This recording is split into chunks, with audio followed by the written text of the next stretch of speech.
जून का महीना था। चिलचिलाती धूप में रामलाल अपने मन में बदबदता हुआ जा रहा था। धूप इतनी तेज थी कि जमीन भी आग सी तप रही थी।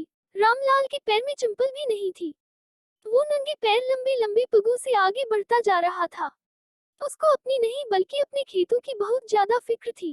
जंगली भुंडों के झुंड खेतों में आते थे और कुछ ही मिनटों में खेत को नहस तहस कर देते थे।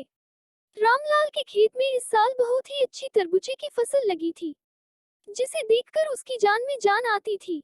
उसके पास पैसा नहीं था, लेकिन उसने गांव के ही एक जमींदार से पैसा उधार लिया हुआ था, जिस पर जमींदार का ब्याज बहुत तेजी से बढ़ रहा था। रामलाल मन ही मन में सोच रहा था, इस बार तरबूजे बेचकर जमींदार का सारा कर्ज चुकाऊंगा और इसके बाद अपनी बीबी के लिए एक अच्छी सी साड़ी और अपने लिए एक कुर्ता खरीद लूंगा। बच्चों के पास भी कपड़े नहीं है, उन्हें भी कुछ न कुछ देना पड़ेगा।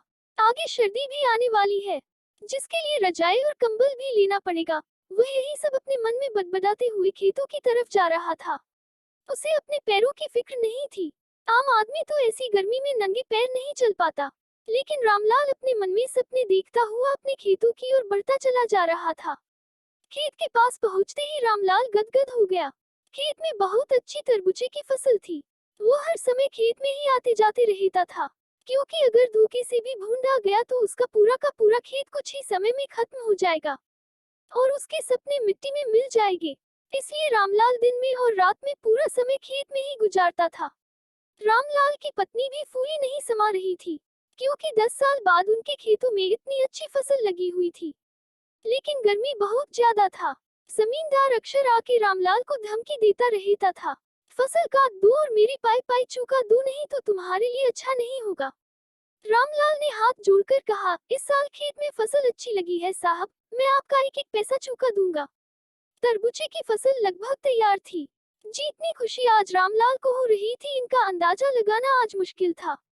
वो मन ही मन में खुशी से झूम रहा था, लेकिन उसको पता था कि अगर जरा सी भी हमसे चूक हुई तो मेरा सब कुछ नष्ट हो जाएगा।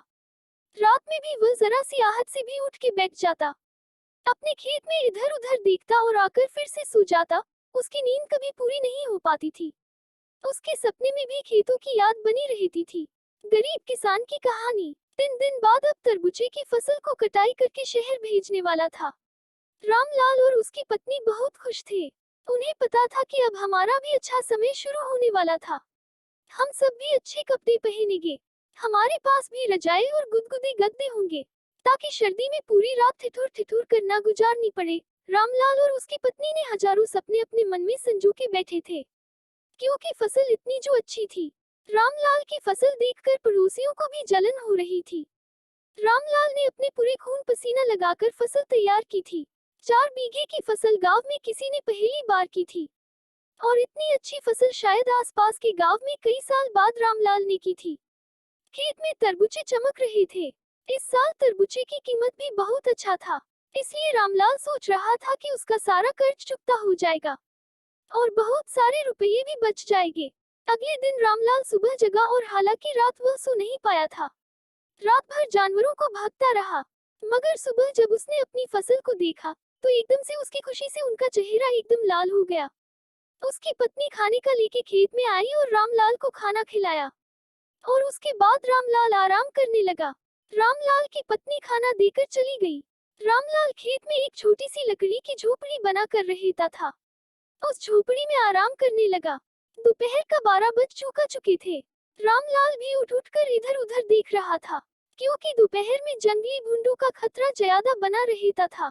चारों तरफ धूप के कारण सन सन की आवाज आ रही थी। चारों ओर सन्नाटा छाया हुआ था। रामलाल के खेत से गांव की दूरी लगभग 1 किलोमीटर थी। रामलाल ने इधर उधर देखा, कोई जानवर दूर दूर तक नहीं था। ये सोचकर वह आराम करने लगा।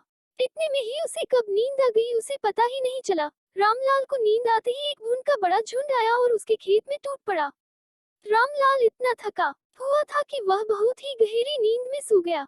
उसे कुछ पता ही नहीं चला और भून ने उनके खेत को कुछ ही मिनटों में